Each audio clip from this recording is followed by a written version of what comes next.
Yeah, Haskell, I'll give you a quick intro.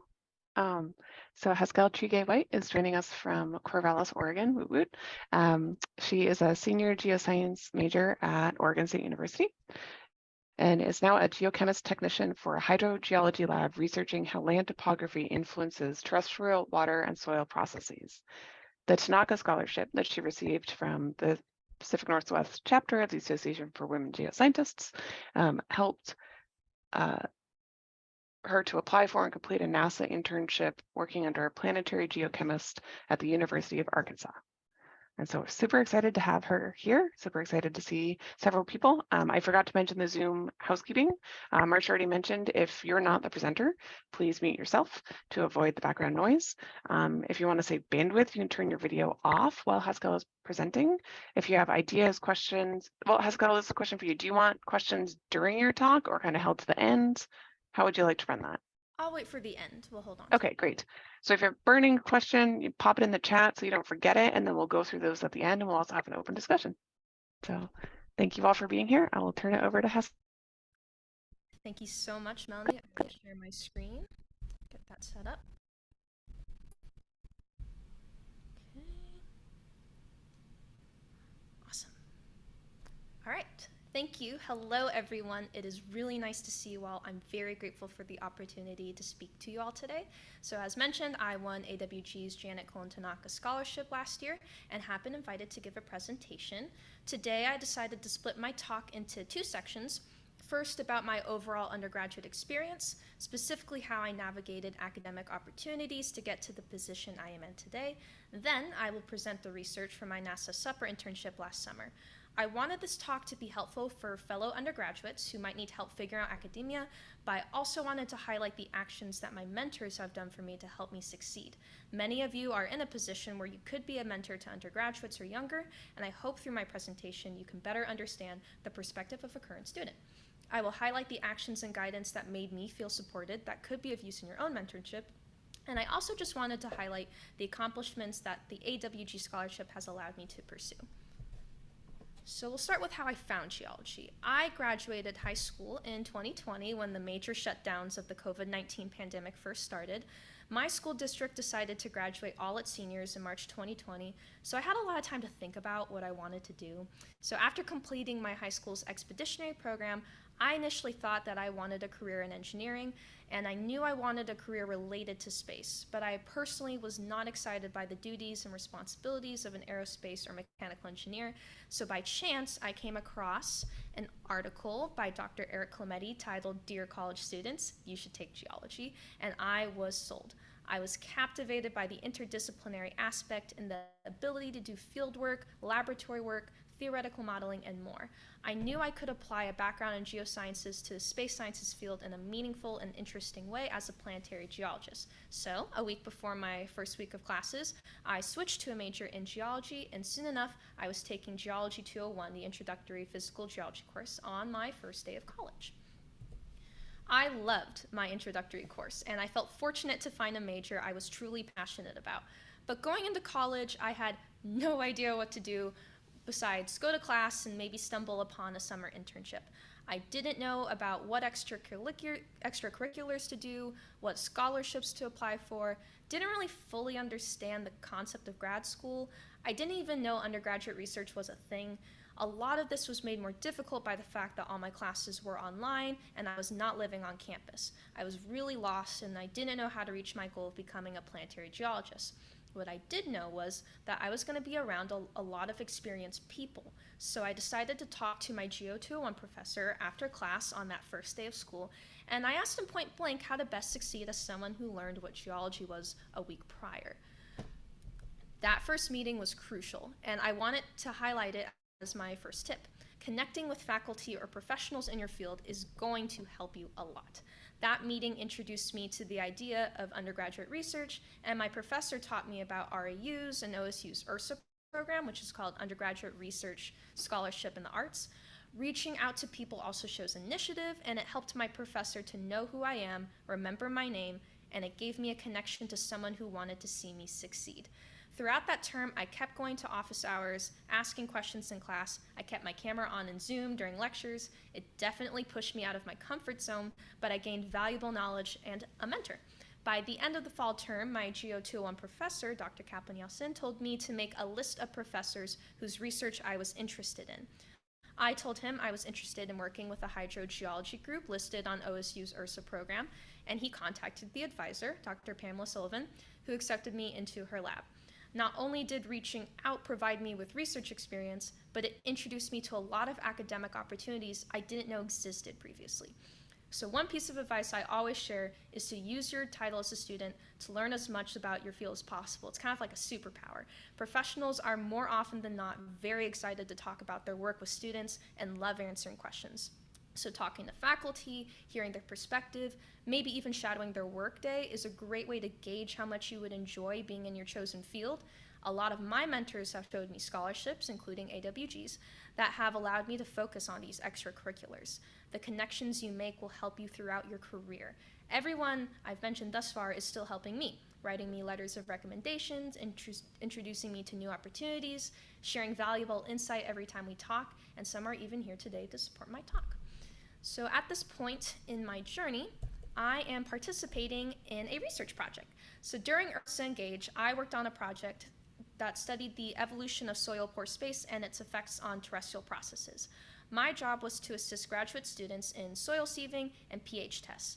I used this opportunity to gain as much information as I could about research, and I did this by asking questions. So don't be afraid to ask. I was brand new to research during this time, and I often had no idea what I was doing, and that's totally okay.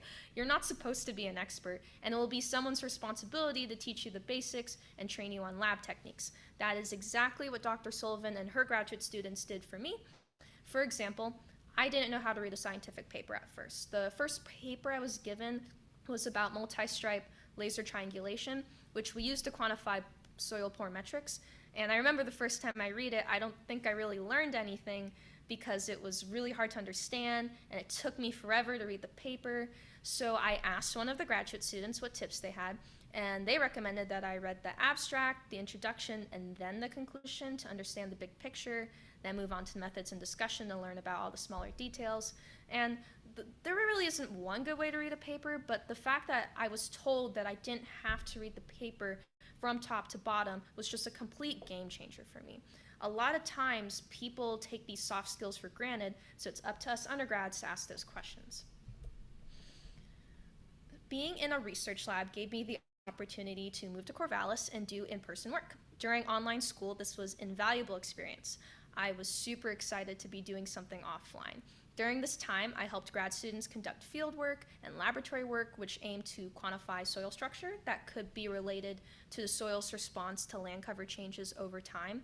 We wanted to produce objective data regarding the movement of gases between the soil and the atmosphere that we can compare with structural information from, for example, MLT scanners to determine if the changes in land use create systemic changes in soil structure. This required me to learn R, MLT scanning and analysis, root size image analysis, pH and electrical conductivity measurements. I learned a lot of new techniques in a short amount of time, and this proved to be very useful. Anytime one of the graduate students needed training for a new technique, I would join the training if they had the bandwidth to take me in. Even the trainings I rarely use today are valuable skills that expanded my lab knowledge and are skills I can put on my CV. It also makes you a valuable and reliable asset to the group. Dr. Sullivan has even asked me to train other graduate students and newcomers to the lab. So by the end of my first year, that marked the end of that URSA Engage program. Part of that requirement was to prepare a lightning talk video for OSU's Celebrating Undergraduate Excellent Conference, and I did. I received a lot of positive feedback and really good questions from that video, especially from Dr. Sullivan.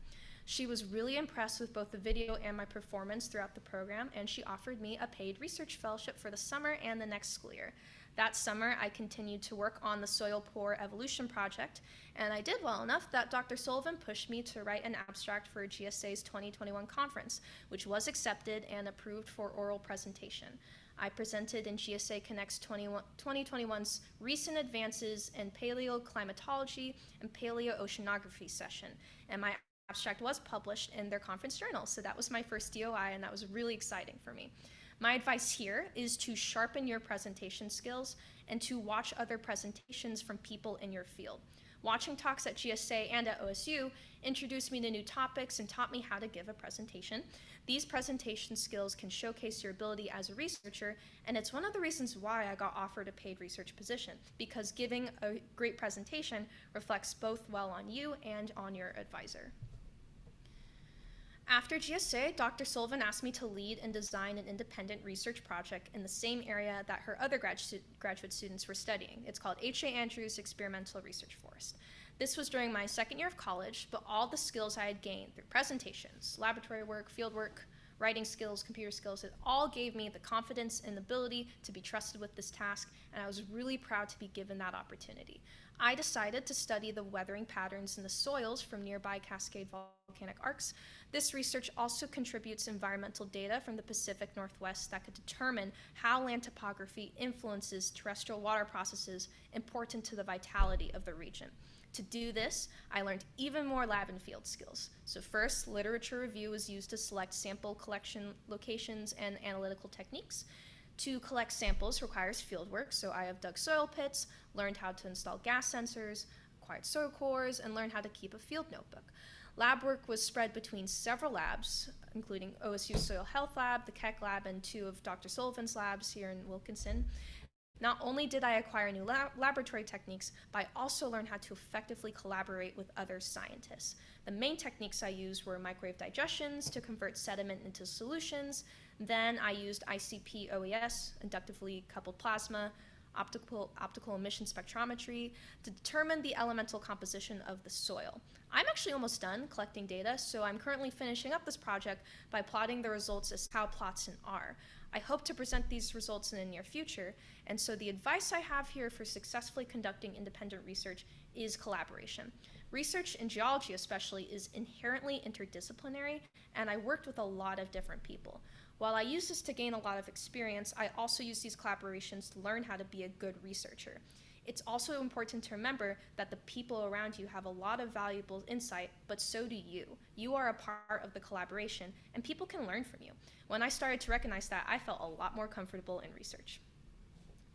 So, during the time I was in the thick of microwave digestions, about midway through my second year, one of my field camp instructors introduced me to AWG's Janet Cole and Tanaka Scholarship, which I felt very confident to apply for thanks to these experiences and a wealth of supporting people. I ended up winning, so I decided that I was ready to start thinking about graduate school.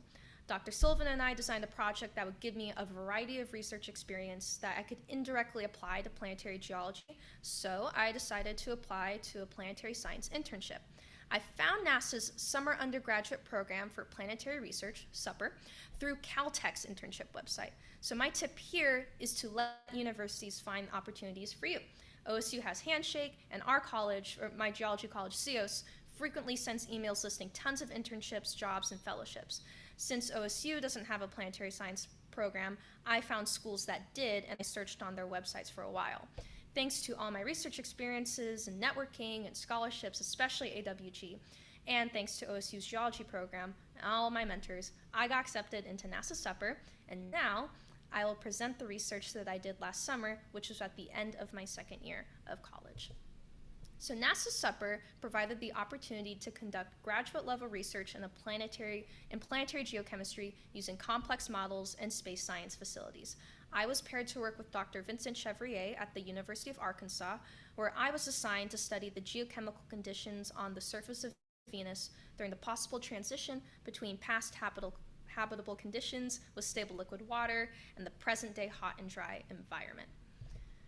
Some background on Venus is that it is the hottest planet in our solar system with an average surface temperature over 470 degrees Celsius and an atmosphere over 90 times as thick as the present-day Earth. Venus and Earth very likely had similar formations given their similar size, mass, bulk density, and a very similar initial volatile inventory. However, Earth has been continually habitable since the Hadean, whereas Venus became uninhabitable. So at one point, their evolutionary pathways diverged, resulting in profound and unexplained differences in both atmospheric composition and dynamics and geophysical processes on the surface and interior. These differences remain unexplained because geologically, Venus is a very difficult planet to study. Hundreds of millions of years ago, Venus experienced a global resurfacing event that occurred due to infrequent volcanic activity that caused a near instantaneous change to the Venusian surface. This event may have caused Venus to become the hothouse it is today, but it also buried all earlier material, obscuring its geologic history. Despite this, we have evidence that Venus may have been habitable. In the late 1990s, Pioneer Venus recorded an in situ measurement of deuterium to hydrogen ratios that was about 150 plus or minus 30 times greater than terrestrial water.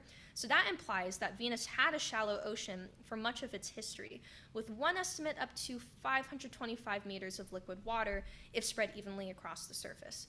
General circulation models and coupled interior atmospheric redox evolutionary models have demonstrated a habitable climate with stable liquid water as early as 715 million years ago, which is quite short on geologic timescales. Something occurred on Venus that caused the Great Climate Transition, transforming it into its present-day state. We don't fully know what that something is yet, but there is speculation it's related to frequent volcanic activity and perhaps large igneous provinces during the global resurfacing event, contributing to a runaway greenhouse effect. So why study Venus? Because even though it's difficult to study Venus's obscure geologic history, understanding when and why the evolutionary pathways of Venus and Earth diverged is crucial to understanding how terrestrial planets form and how their atmospheres and surfaces evolve. NASA has recognized this importance and have approved 2 missions to Venus this decade to measure the atmospheric composition and geologic history to figure out what happened. And thus, because of that, it's being hailed the Decade of Venus. The European Space Agency also has a mission that I don't know as much about, but so that's 3 missions to Venus this decade. It's really cool.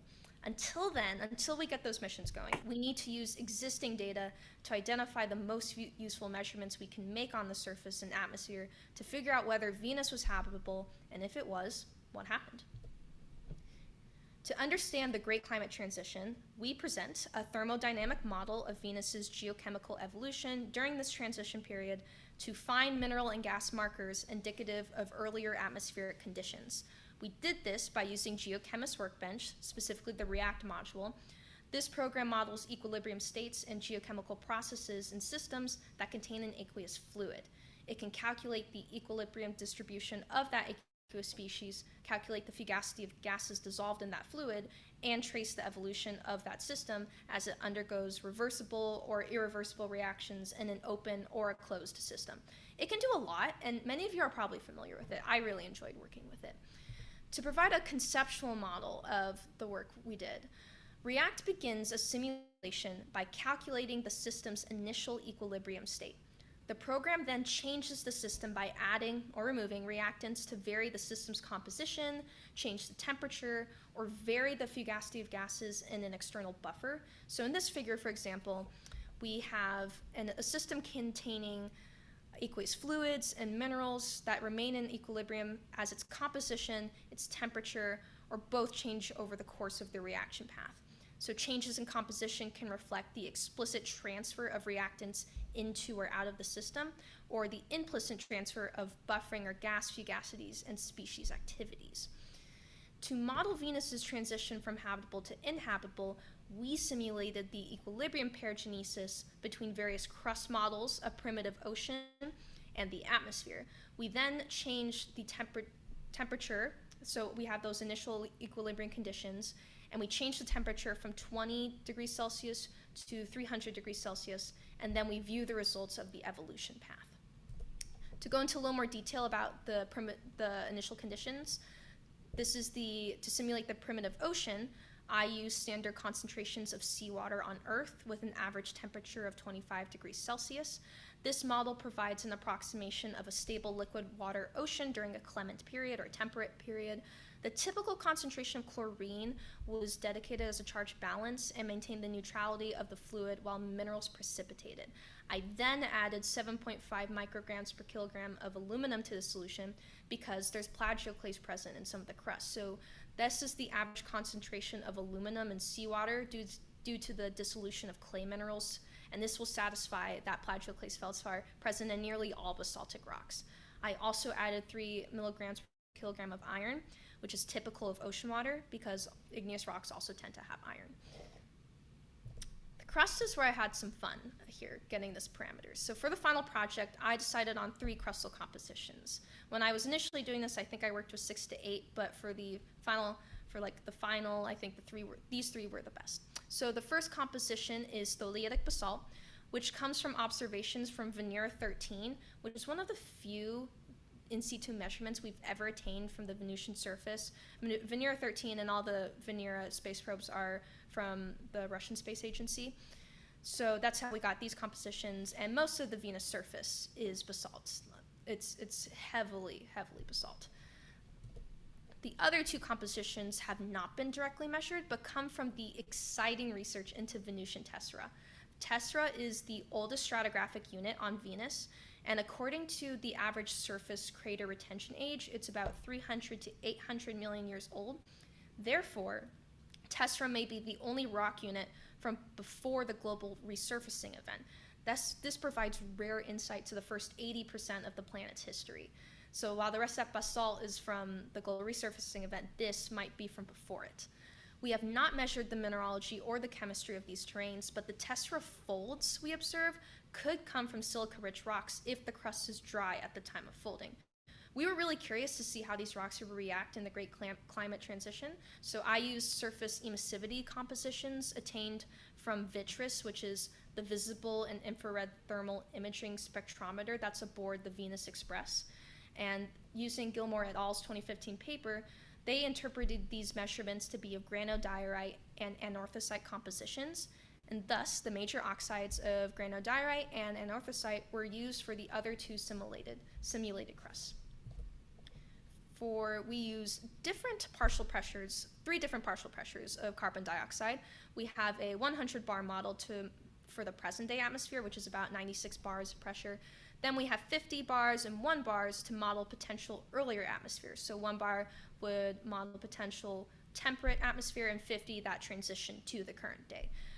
The pressure is fixed in each of these simulations for an open system. For redox conditions, both oxidizing and reducing conditions were tested using the electron activity in aqueous solutions. A PE of 13.05 was used for oxidizing conditions based on the iron 2 plus and iron 3 plus redox couple.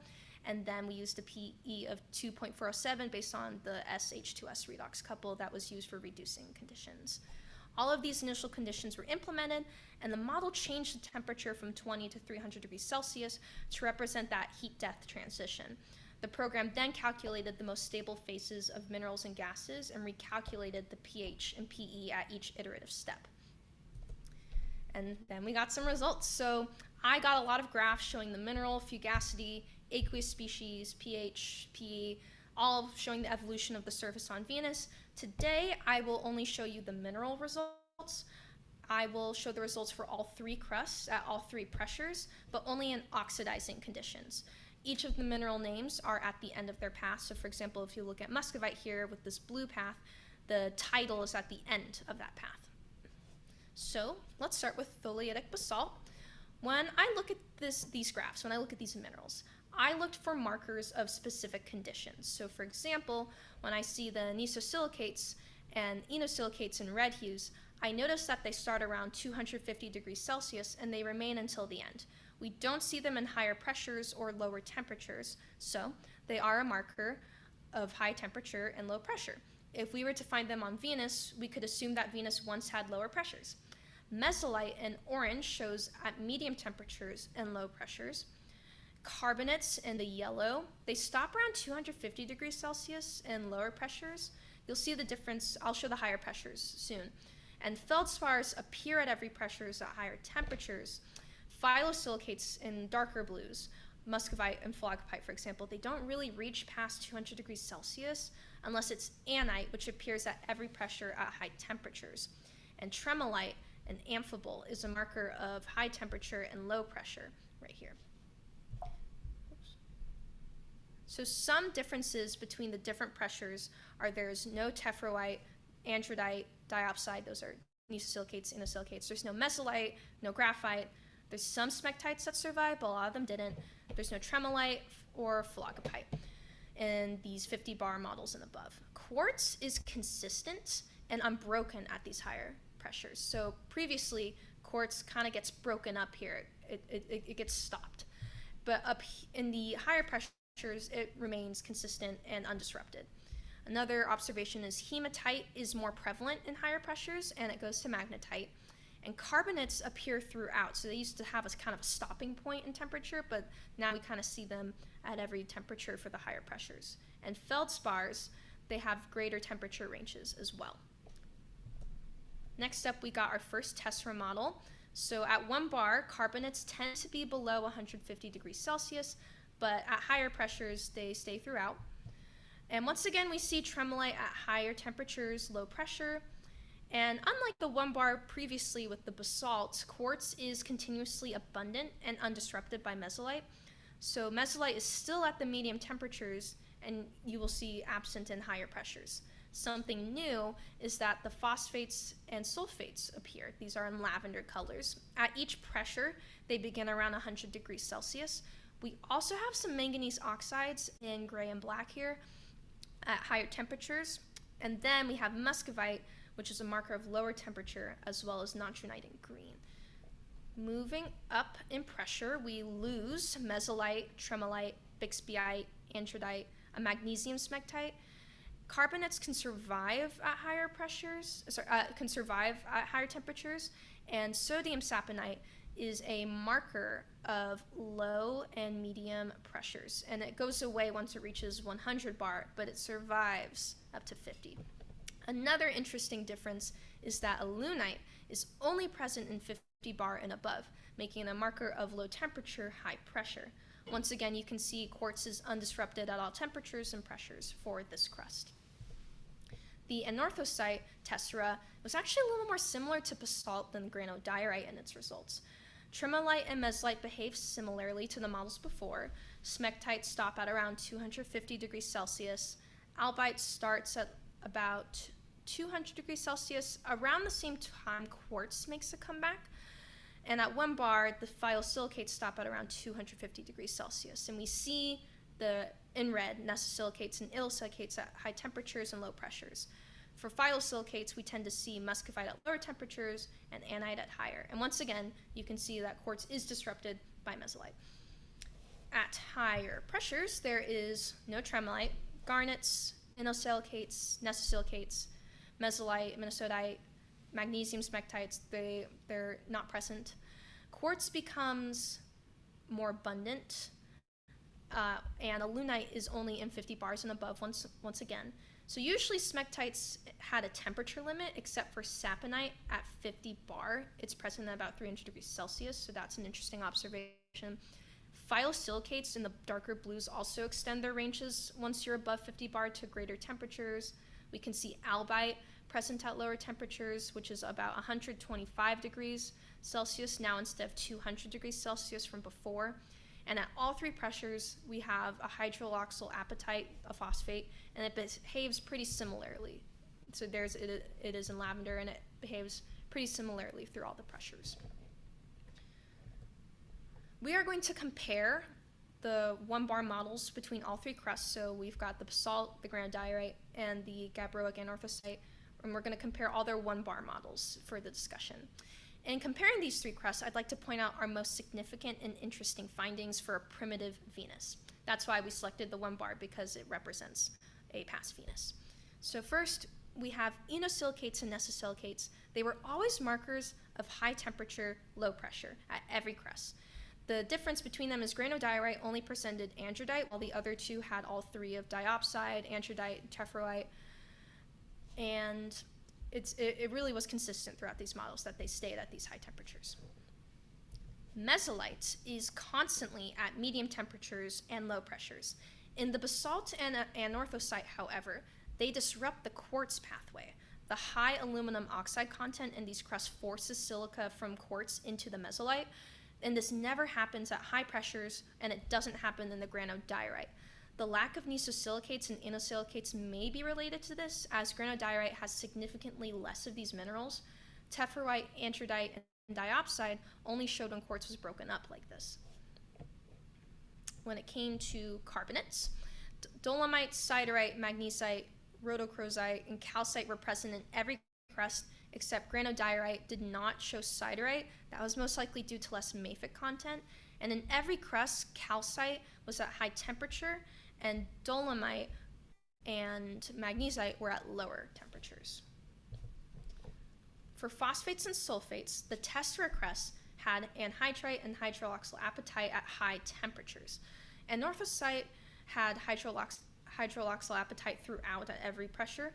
And what's interesting is the basalt had none of these minerals, so therefore, if we do find them, it may show evidence of non-basaltic crust from before the transition. Phyllosilicates mark temperature very well, and each crust, muscovite, is low temperature, mid-temperature is minnesotite or phlogopite, and annite tends to be at higher temperatures.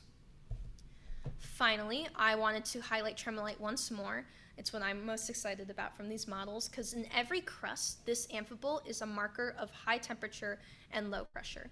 Tremolite has been suggested as a possible water carrier remnant on the surface of Venus, and experimental studies that examined the decomposition rate of tremolite predicted that this hydrous mineral could survive decompositions on Venus over geologic timescales. So, if a spacecraft can detect it, we will know that Venus once had water that participated in geologic and atmospheric processes. It would demonstrate that Venus lost its water over time, rather than having no water ever.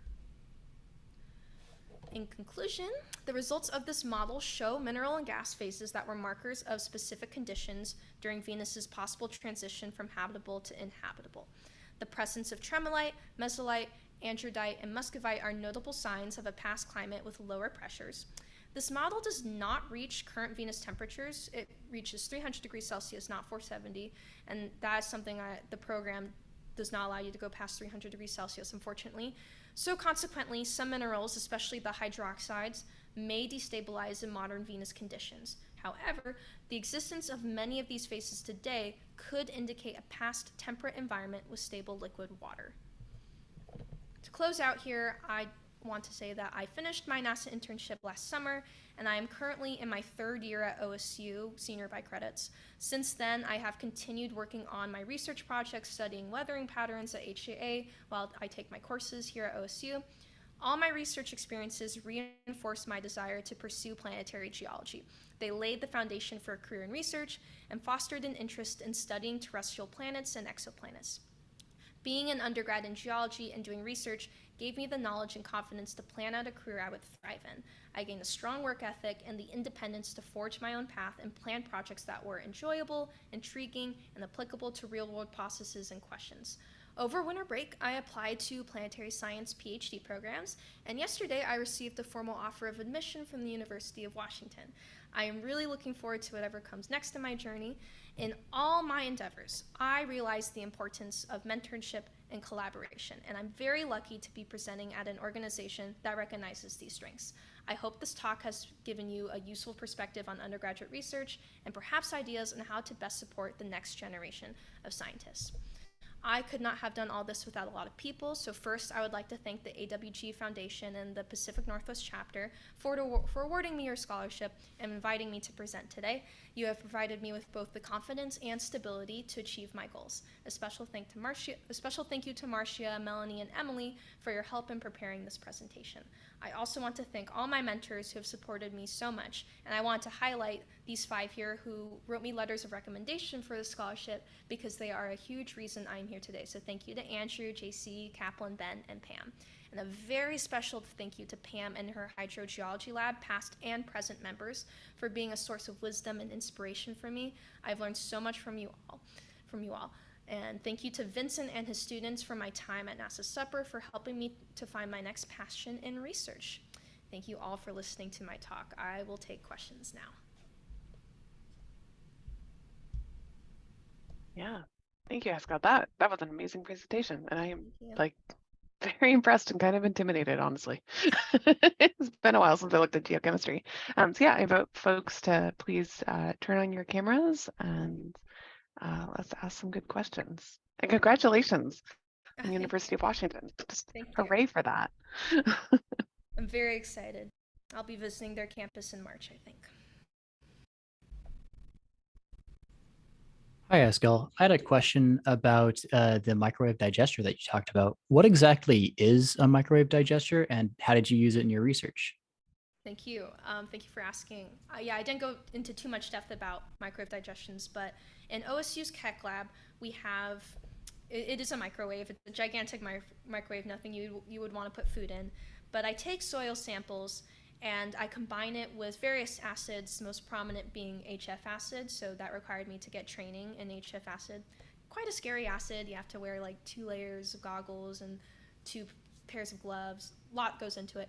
But you throw it in the microwave, it really heats it up, high pressures, and it turns the soils into a solution that you can work with, a liquid. So then I can take that liquid and analyze it using spectroscopy using the ICP OAS. So it's definitely the most time consuming part of my research.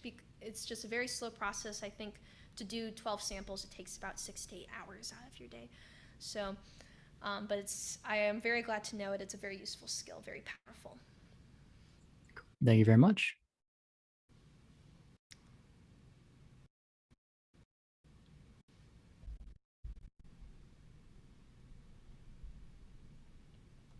I'm curious to hear more about your research on hydrogeology. So I work on river restoration and streams and a lot of fish passage projects.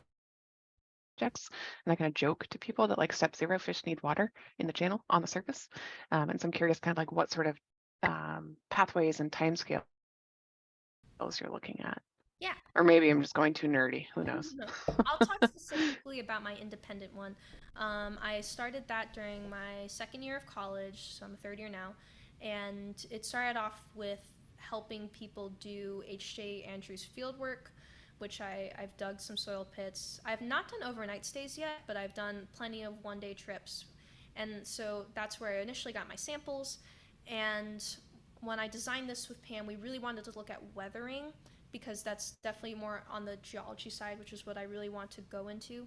So to do that, we decided to make tau plots. And tau plots, they show the addition and depletion of elements over a depth. So I wish I could show you some, but for those who are unfamiliar, it's like a bar chart, and this is 0. And if elements are being added with depth, it will go one direction. And if it's being depleted, it will go another. And so using that, we can make a lot of inferences about the weathering of elements from that nearby volcanic arc. And so I'm currently pretty much done with sample collection. Pretty much done with sample analysis, actually. There is one more thing I need to analyze. I've analyzed all the different soils at different depths, but I'm working out how to analyze this bedrock core because it's a core of rock rather than a soil. So once I do that, and the tau plots are actually already coded in R, so once I figure that out, we're going to put it in the tau plot. I'll have my plots, and then what's left is essentially interpretation, and then hopefully I get to present on that pretty soon. Very cool. Thank you. Thank you.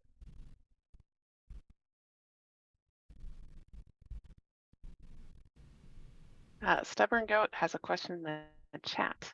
Side note, and not totally directly about your specific presentation, but have you heard about Wolf 1069b, possible new habitable planet? I have heard about it, not dug too deep into it.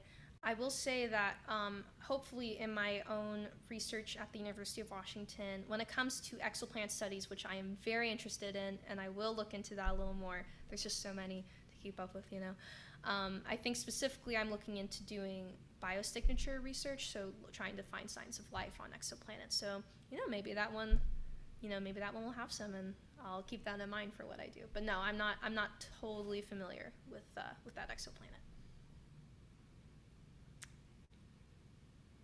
Does anyone else in the audience have more? It's first I've heard of it.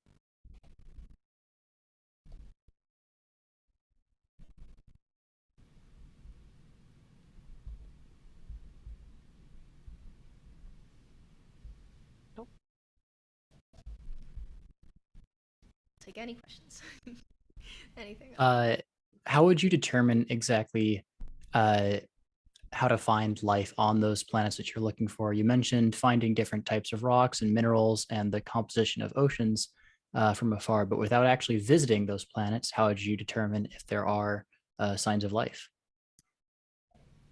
Yeah, so I definitely haven't ventured into that just yet, but I can tell you we currently do that with lots of spectrometry spacecraft, so you can definitely look into the James Webb Telescope and what they do there. I think they recently just found evidence of carbon dioxide using the instruments they have on board, and during the first images they released, I believe one of them showed the composition of an exoplanet, not Wolf 1069b, unfortunately, but that's pretty much how I'm aware you do. I'm sure there's way more in depth into that topic, but when it comes to habitability, what I've been doing in this research is finding minerals and gases that indicate at some point stable liquid water. So that's how I've been doing it thus far.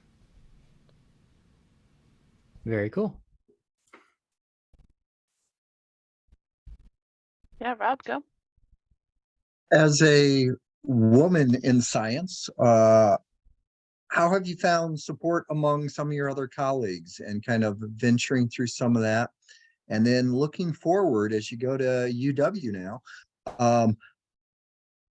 thoughts about how you might wrap yourself with support or be supportive of others as you move on along in your field? Okay.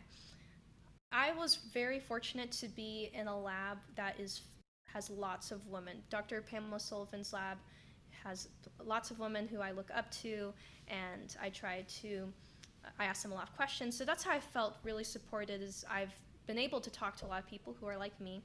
And I'm very fortunate to be at a university that I believe, that takes diversity very seriously. So even though, a lot of my professors are not people with my identity and background, they take a lot of time to understand where I come from, and they try to appreciate parts of my identity when they are offering opportunities. And for example, when I go to conferences, they give me a lot of support. For example, there's this saying that you should never eat lunch alone, but it can be hard as a woman to want to go into a table filled with all of men and try to introduce myself. And so learning those techniques and from people who feel way more comfortable doing that, for example, professors, has definitely, all those resources have made me feel a lot more supported. Going into the University of Washington, yeah, that's a great question. I think I'm definitely transitioning out of a comfort zone here. I'm transitioning out of a place I feel very at home. I'm from Oregon, and to find support there, I'm gonna lean on my advisor quite a bit, because that relationship is very integral to a PhD program. So leaning on my advisor for help, and leaning on trusted people, so whether that be my own people I can call friends, through people who are also PhD students, or maybe other professors who are like me, fellow women professors, or just professors who appreciate the differences that may occur.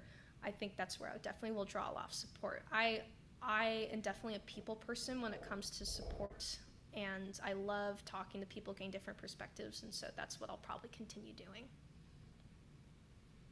Thanks, Rob.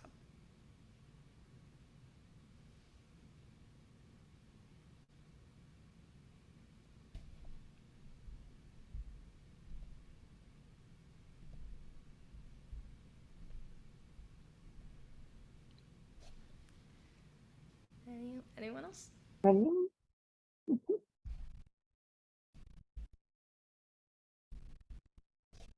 So Haskelle, thank you so much for giving a talk for us. And I'm going to send you one of these hats. You get to choose the color. And I'll check and make sure I still have your current address. Wow, I was not expecting that. Thank you so much.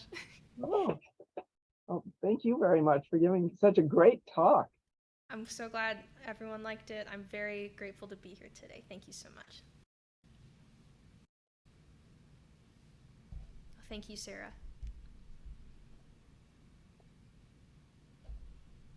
Great. Well, that, I think, we'll probably conclude our formal presentation. Haskelle, this is amazing. I mean, especially your insights on networking and how to really leverage that.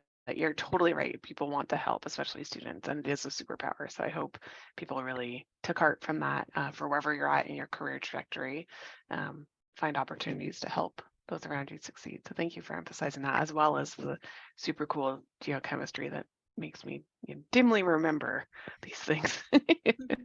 So thank you. And just kind of closing from the AWG, we are currently reviewing our round of scholarship applications this year. So we're making those announcements probably later this month or soon. And then we don't have our next talk scheduled. So if you're interested, please drop me a line, president@awgpnw.org. It's also on our website. And our currently next scheduled event is the Mount St. Helens field trip in July, for which you must be a member. So I did put the membership chat information in the chat. It's early in the year. It's good through the end of December. So I'd encourage folks to consider that. Field trips are open to men. And in addition to people who identify as women. So field trips are an inclusive event. And most of our leadership will be women-led. So hope to hopefully see people in 3D, and I hope you have a great rest of your weekend. Okay, and if our field trip isn't full by the end of March, we'll open it up to non-members for an additional price at a somewhat higher price. So I do want to mention something cool about the price, Marcia, what you just reminded me. The chapter is choosing to reduce the fees for students. So we've had some really profitable field trips in the past, and using those gains from those experiences to help make these other trips more accessible. yeah, for student members. Yes, yes. Yeah, so it'll be almost half off for student members. And I think that'll be a really good field trip. One of the leaders worked for USGS CVO for a long time as their science outreach person, and the other leader with the two leaders were both at Mount St. Helens when it erupted, and know an awful lot of the people who have survived, and we're inviting a lot of special guests to drop in or join us for the whole trip. So I think it's going to be a really good trip. And well, I'll be sending out more information on that quite soon. And putting it on our website.